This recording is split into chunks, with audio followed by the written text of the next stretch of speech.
I just want to welcome everybody via Zoom to our January 2024 Lunch and Learn. Happy New Year and happy snow day. I think we've had enough snow. We can not have any more snow. I'm good. But anyway, I want to thank Jamie Doss for being our speaker today. She is the Saline County Election Clerk, and she's going to walk us through and tell us all about this. And I can never remember how it goes, but I call it the presidential preference primary. I can't get those three P's straight. And I believe it's going to be held on March the 19th. So, Jamie, tell us all about it. Okay, so as Lori said, I'm Jamie Dawes. I'm the county clerk and election officer. And I was just looking at some of my memories, and what came back is I was actually sworn in today in 2017 for my first term of office as the county clerk. So I've actually been with the county. This is my 27th year. So I've been here for a little while, but I was actually sworn my first term in 17. So I thought that was interesting that was today. But and we'll talk about something I haven't done so far in administering elections is a presidential preference primary.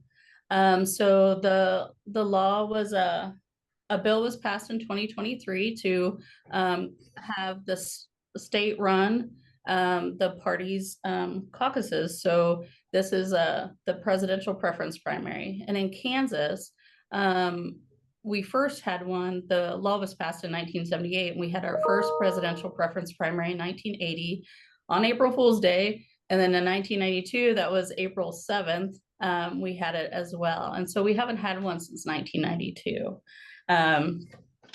These rules for this election vary from our normal primary and general elections. The dates and times all are different. So what our voters are used to seeing and the public is used to seeing is going to be a little bit different for this election. So I'll kind of go over some of those key things. If you have a question or something comes up, please feel free to stop me. I can address that at that time if you'd like. So, but the first deadline that's coming forward for us, excuse me, I have a slight head cold, so I kind of sound horrible, but the filing deadline is coming up, and it's January 19th at noon. So that is obviously Friday. In this bill that they passed, they changed the normal filing fee. So it used to be in 1992, we had a lot of candidates because it was only $100. Well, for this election, the filing fee is $10,000. So it's kind of cut down from, what we saw in those previous years with the more candidates that we had on there. So that will be coming up. Currently, right now, we have 2 Democratic candidates and 1 Republican candidate. Those you can find on the Secretary of State's website. I have a link from our website to theirs, but they have the list under their elections. And if you look under their candidate list, you can pick the election you want to find out about. And they have the presidential preference primary set out. But we right now show 2 Democratic candidates and 1 Republican. That is also the same deadline to withdraw. So if any of those candidates want to withdraw, they can. So at that same time, January 19th at noon. So the next deadline is kind of a little bit different, is the voter registration deadline. The voter registration deadline for this election is February 20th. So it is 30 days, and obviously the 19th is a holiday, so it's the 20th. So we will be doing, let me grab my calendar, I have it in front of me. We will be doing late night voter registration for this election. I just finished the calendar yesterday, Thursday, February 15th. We will be working until 7 p.m. that day. We will also be doing late night voter registration on the 20th until 7 p.m. as well. So those registrations can either come in person, by mail, or through, I know the state's website, or I know there's some, one other website that can be used as well, the KS Votes, we get that as well, so. But that deadline is for voter registration, so if you've changed your name, address, are not currently registered, if you know anyone that will be 18 on or before that day, please make sure they get registered prior to election day, because they have to be registered, so to be able to vote. The next part is if for unaffiliated voters. So unaffiliated voters that are, this election is just for the Democratic and Republican primaries, presidential preference primaries. So you have to be affiliated with one of those parties to be able to vote in their election. So you can change your party affiliation by filling out a new voter registration card. You, like I said, in our office or online, and you can do that up until and on election day. So if you haven't decided what you want, what party you want to choose, if you're currently unaffiliated, you can do that even when you walk in, either early voting or at the polls on that day. You can fill out a card at that time, affiliate with that party, and then vote that ballot. So the presidential preference primary, before I get too far into this, is really just, you're not choosing your winners. You're choosing who you want the party. Each party has 39 delegates. So the Democratic Party and the Republican Party both have the 39 delegates for the state. And so they are choosing who they want the party to represent, where they want those that support to go. So you're not actually choosing the president at that time. That choice will be in November when that for your vote. And you also have a choice of none of the names shown. That will also be on the ballot. So if you go in and vote, you're going to see the candidates on each of those ballots. You're also going to see none of those names shown. And that is if you want the delegation to be uncommitted for Kansas at the national convention. And so a voter has the right to choose that as well when they go in. So let's see. I'm sorry to interrupt, Jamie. I don't really understand how this is different from a regular primary. So this is similar to the party's normal caucus procedures. So this is just us running the state running their normal caucus that the parties would run. We're doing it through the election process for the parties. So this is just choosing the delegates. So what would I see on the ballot if I go in to vote? You would see each of the candidates for your party. So like I said, if Democrat, you'll see the Democratic candidates, and then you'll see none of the names shown above. And that's your choice for who you want the delegation for your party to represent, to promote. And then the same on the Republican side, you will have the Republican candidates and none of the names shown above. So if I'm Republican, I will see a name of a person who is running for president, and then I'll see a choice of none of the above. And those would be my only two choices, unless someone files before the deadline. Yeah. So right now, it's just one, but whatever the final candidates will be on Friday, those are the names that you will see. And this is just to give the parties a list of candidates, what the voter turnout and the support was for each one of those candidates for the state. And then the parties make their rules on how they want to do the delegation and that stuff. They do all of those rules. This is 100% us just doing the voting part of it for the parties. All of the rules are set up by those parties on how they want to choose their delegates. But the state has to pay for it. The state chose to do that, yes. Oh, they didn't have to? I thought you said a law was passed.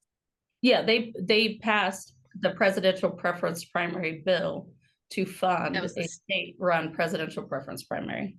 So now the Secretary of State's office has to pay for the parties' primaries, even though the parties get to make all the rules.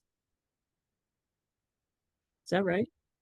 That was what the legislature passed, and yes, the state will be paying for that. Just trying to clarify. Yeah, you're fine. And Jamie, two things. First, that was the Kansas legislature, not the national legislature, that passed this bill, right?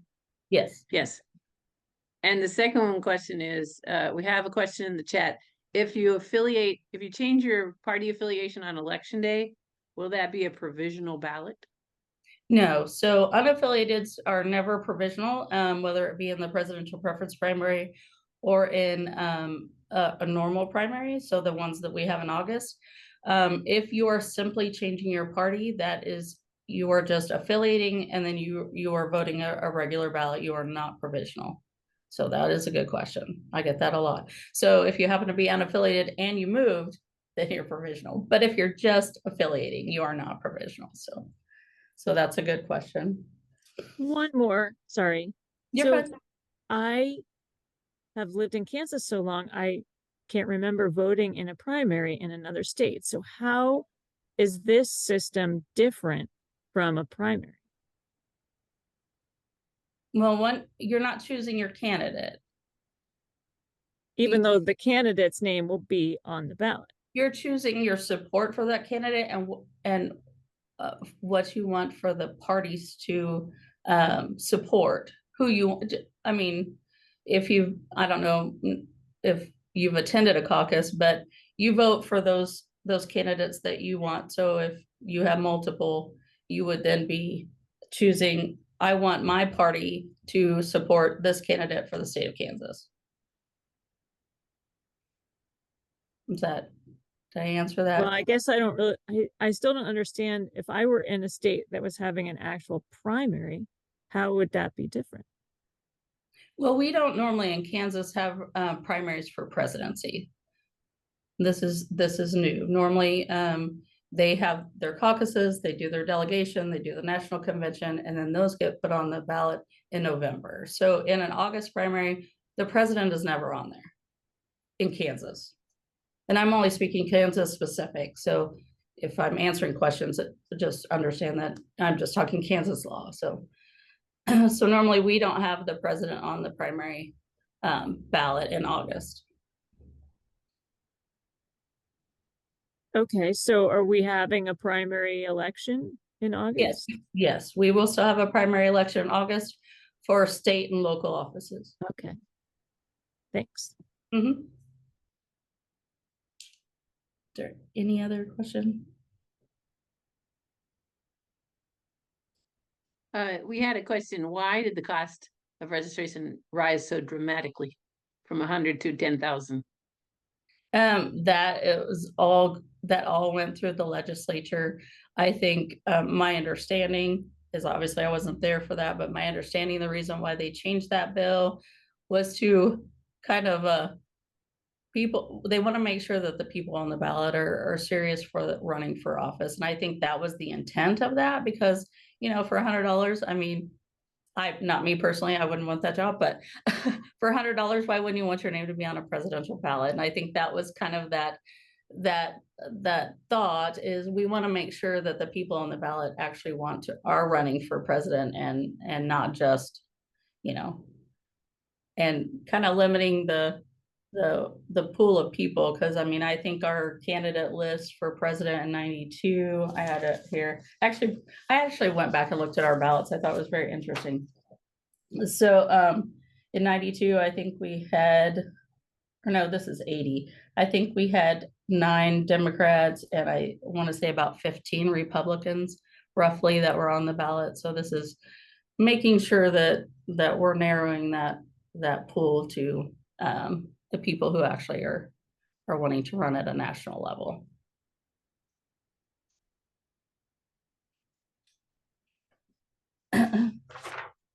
So the mail ballot deadlines are a little bit different as well. So the deadline to request a ballot by mail is February 19th. So you would need to make sure we have your application in at that time, which is 30 days prior to the election, which is a little bit different. And then those will be mailed out on February 28th.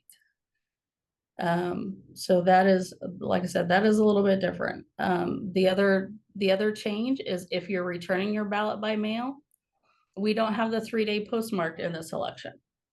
So it has to be in by the close of polls at 7 p.m.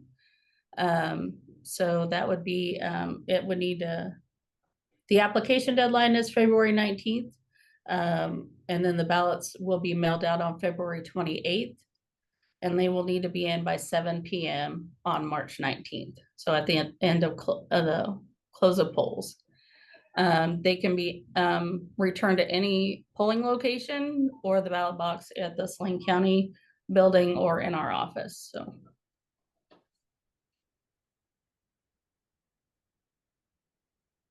So Jamie, are those locally chosen dates? Because I'm on the Secretary of State's website and it says February 20th for the deadline to apply for an advance vote by mail ballot or register.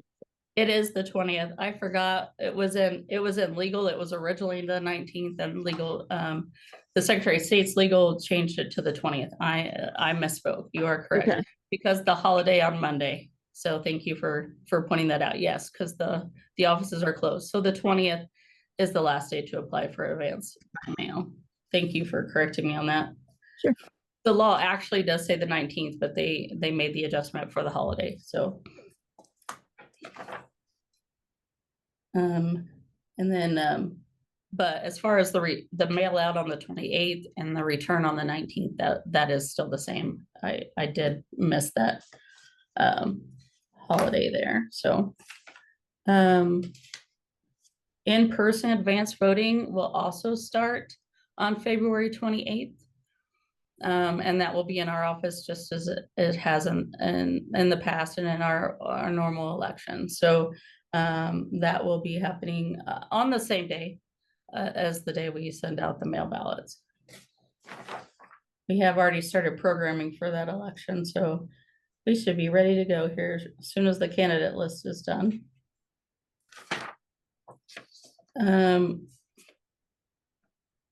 Make sure I didn't miss any dates here. We will be doing election worker training prior to this election as we have in the past. So if you know anyone that's wanting to sign up, they can do that on the Secretary of State's side. They can fill out an application that's on our side as well.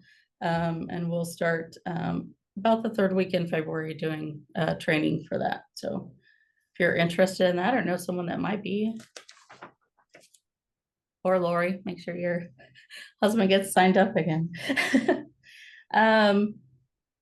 Let's see. I'm trying to think if there's any other key dates that I'm missing. We will have this one. We'll do the public test. We test our equipment on March 14th, and we will also have a post-election audit, which will happen after the election. The polling places on March 19th will be the same as your current polling places. We don't adjust those in Saline County for certain elections. So those will be the same as the ones that you go to. If you haven't voted in the last year, like if you didn't vote in 2023, please go out to Kansas Voter View and double check your polling location or look at your voter registration card that we sent out to you, because some of those have changed. And we sent out a card to everyone last year of their updating places. So we did make an adjustment to some of those. So please make sure that you check that out. Advanced voting ends at noon the day before the election at the courthouse. So on March 18th at noon, we will be ending advanced voting. So please make sure that you do that part of the election if you would like to do it before. And then election day is March 19th from 7 a.m. to 7 p.m. And again, the deadline to receive ballots is the 19th as well. at 7 p.m. We will We be, had, Jamie, go ahead. Yes. sorry, we had a request to go over the mail-in, just a second. The mail-in deadlines, once again, one more time. Okay, so to request a ballot is February 20th. We will mail those out February 28th, and they are due March 19th at 7 p.m. Thank you. Yes.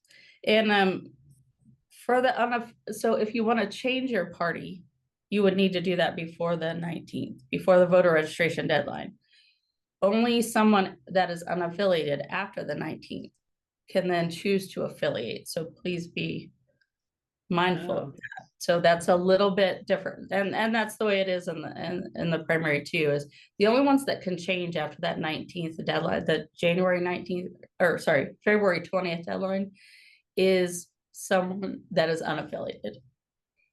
So after voter registration, it is only unaffiliated voters that can make a change to their party affiliation. They cannot change anything else. So you have to be registered, have your registration updated.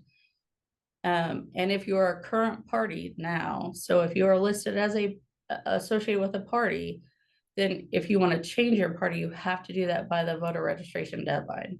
You can't walk in and be a libertarian, for instance, and then choose to be a Republican on election day. You have to be that at the close of registration if you are with a party currently. It is only unaffiliated voters that can make that affiliation after the voter registration deadline up until election day. So unaffiliated, does that mean you've put independent, or independent is affiliated? So in Kansas, we don't have an independent party. We have the Republican Party, the Democratic Party, the Libertarian Party, and unaffiliated, meaning you're not affiliated with any of those parties. Okay. So in Kansas, those are the only parties and only options you have to choose from, and that varies by state. So so right now we don't have an independent. So I think people kind of sometimes interchange those words, but unaffiliated just means you are not affiliated with a party. So got it. Thank you. Mm-hmm. Another question. I'm on the Secretary of State website, and I'm not seeing how to find who has filed to be on this primary ballot. Okay, so I'm going off of memory. So I know elections is the first drop down, and then you should come up with a screen that talks about candidate information, candidate list. Okay, candidate. If you click on candidate list and then select the election that you're wanting the list for, then you would it would show you that, and you would just do there's a drop down for each one. Right now they only have the presidential preference primary and then the primary, because some legislators have already started filing for this year. So okay, got it. Yep, that worked. Thank you. Okay, sure. I was like, that was going off of memory, so I was hoping I was telling you correctly. Well done. Okay, let me see if there's I think I've covered all of our dates that are coming up. Yeah, the February 20th, like I said, is the registration deadline. Last day to apply for advanced ballots by mail. So I mean that's stuff. Yes.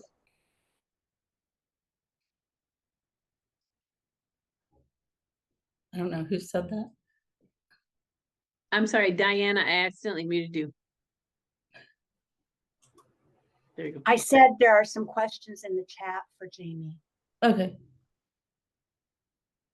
The only ones, let's see, going over the dates, and the electoral college members required for the party that required to vote for the party that selected them.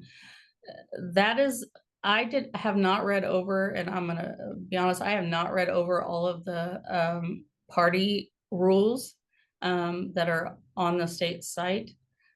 So I don't want to answer that incorrectly, but all of the rules that the parties have set up are on the Secretary of State site. So I would look at those to be sure, because I don't know what their rules are specifically, so. Jamie, we had a question about whether the cost of registering for all the offices went up or just for the president. No, just for the president. All the other offices, whether at the state and national level, those are set, you know, either state or national costs. And the local level, the law is 1% of the salary as outlined by the county clerk. And that has not changed. That election information should be on our website here in the next week. So if someone is wanting to file for office, that should be up there here shortly, so. Thank you. Mm-hmm. So that's kind of most of the dates as far as the presidential preference primary. The upcoming dates is still August 6th is for the primary election, and then November 7th is for or November 5th is the general election. So that's, there any other questions? I guess I want to ask, is there any publicity planned on this thing? Or is that up to the parties? So I am working on trying to get some stuff out on our social media. I know that I speak on the radio and I have about 3 other things this January, speaking to different groups. I'm hoping the parties are promoting that as well. I know the Secretary of State's office has been out and about over the last several months talking about it on different media types. And then trying to think, I know they're putting it in the paper, but hopefully we can get more and more out there. I know in looking at 92, I think we only had 31% turnout, if I remember correctly. And so I'm hoping that we have a little bit more than that this year, but this is new to the state of Kansas, you know, since 1992. So it'll be not a lot have heard about it. So I'm hoping to get more and more out there. I know that I go out to one of the school districts and try to speak to them, and hoping that more of them will be available for me to come speak as well, and get some more information both at schools and out to the public. So we're working on it, and my social media person helping me as well. So, and I appreciate you guys getting this information out as well. And I will have the dates on our calendar. I can send my PowerPoint out to you. Like I said, we just got the calendar a couple of days ago from the state. So I wanted to just verify and make sure I had everything up to date, which is why the difference in the 19th and 20th is, as I remember now, I just finished that calendar. So they had made that adjustment. So. You know, we had a question of whether, well, you know, who drove this idea to have a primary like this? I did not look at the sponsors of this bill. There were a couple of different versions, and so I have not looked at which legislator or legislators actually sponsored this. But I can get back to you and look at that. Or you can also go into the Kansas legislature website and look at the bill and see who sponsored it. And that will tell you. So I can look it up and be glad to get back to you if you choose to. You know the name or the number of the bill? Well, the one that was actually signed, I believe, was Senate substitute. Let me get the number. Yeah, Senate substitute for House Bill 2053. 2053. Okay. And the question I saw was the cost estimated when the law was passed. So what was budgeted was between $4 and $5 million for the state of Kansas. And that does not cover all of our county expenses. That only covers the direct cost. So any indirect cost would be for the county. So, but they're covering the direct cost, which is like I said, between $4 and $5 million for the state. So promo would be an indirect cost, is that right? Promotion. It can be. I mean, I'm gonna submit it, but that also gets, chosen. I don't know about the publications are a direct cost.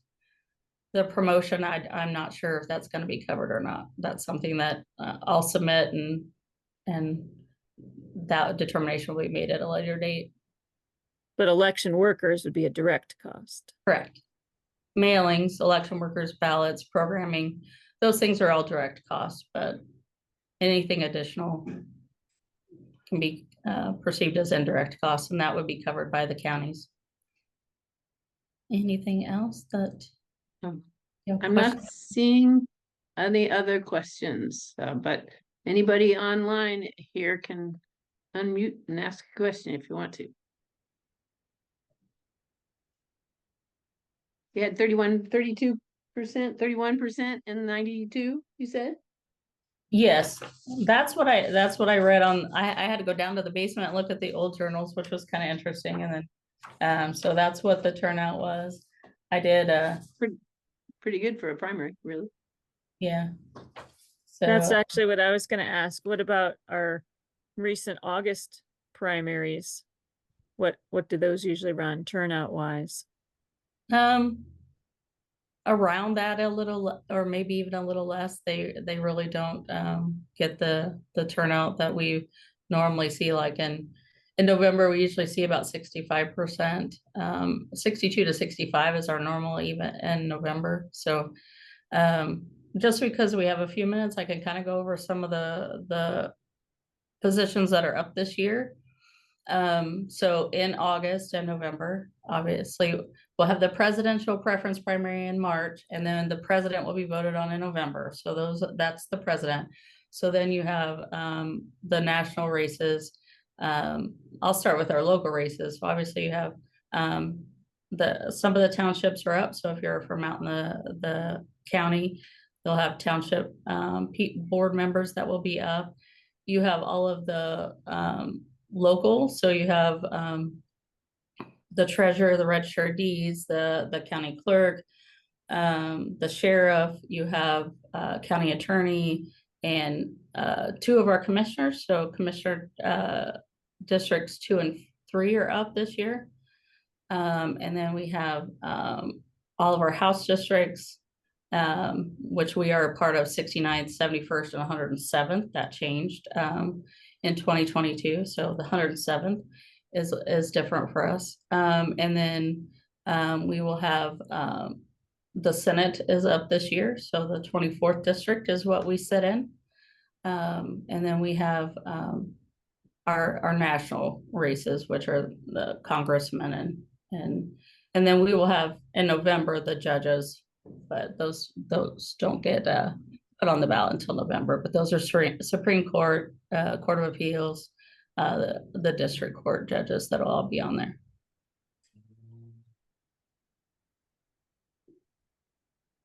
Thank you. Quite a number in November and August. Yeah. So anyway. And like I said, I'll get my PowerPoint out to you, and the calendar will be on our website. I can send that out to your email as well. So you can send it out. But like I said, I just finished it up actually late yesterday afternoon. So no other questions. That's all I have. There was a question that just came in the chat. I didn't see the whole thing. There's one that says, is there a way to know what the caucus participation has been in comparison to the preference primary? Yeah, that would be interesting. I don't have any of the records from the caucuses, so I don't know if that's something that each of the parties would have on their state website or the local parties might have. I don't have that information as far as what they did and their caucuses in the past. And we had I have one, party committee men and women, it asks if those are elected. Those are elected actually in August. So those will be in the August election. Everyone else on the ballot in August is nominated to the November ballot, but on August 5th or August 6th, I'm sorry, August 6th, they are elected to those parties. And those applications or those candidate filings have to be notarized if you're looking to be a precinct man or woman. So if you want to have that, have your name on the ballot, make sure you get that notarized, or you can bring it into our office. We have 3 notaries, so we're welcome. We'll absolutely do that for you as well. I do try to go out to both parties, to their meetings too, because I'm a notary, and try to help them get their candidates on the ballot for the precinct men and women. I try to go to both parties so that I can notarize those, and it helps me get the forms back in the office, in time to start programming. So we have quite a few of those up this year. So those are every 2 years. Those are up and elected in August. And then we had a question of what's the filing deadline for August for the primary? It's June 3rd. Yeah, because of the holiday or the weekend, I'm sorry. June 3rd. No, At noon. July? No, June 3rd. Oh, the filing deadline. Okay, right. Yes, Okay. filing July deadline. 1st. And, June 3rd at okay. noon, yes. And the registration deadline for the primary would be when? That is 21 days, so that would be in July. I have not worked on that, finished that calendar up, so I don't have that off the top of my head, but it's 21 days prior to the August 6th primary election. Thank you. Mm-hmm.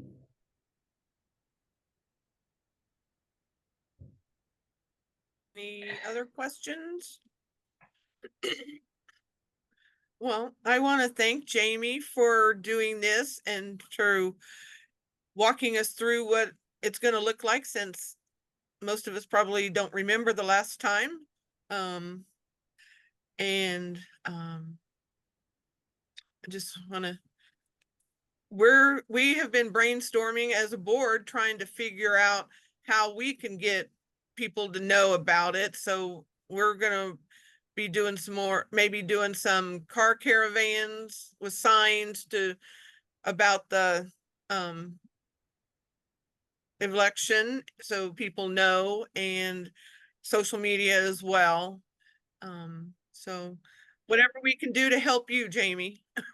Yeah, and absolutely let me know if there's information you need, like for voter registration cards or any packets or anything that you might need. Just stop by our office and we can get those for you, because yeah, it takes all of us to make this happen. I don't do elections on my own. It takes tons of groups and support and election workers that I couldn't do this without everyone's help. So I do appreciate that as well. So Well, we appreciate you and thank you for doing this. And our next Lunch and Learn will be February the 13th. And if we don't have snow, we'll be back at the library, and the topic is going to be childcare. And then on February the 3rd, league members have the opportunity to meet at Ad Astra at 3 p.m. And we are going to talk about the consensus. 2 p.m. instead of. So Yeah, we're not going to. We decided to do it instead of postcards. I think Okay. that was the last decision.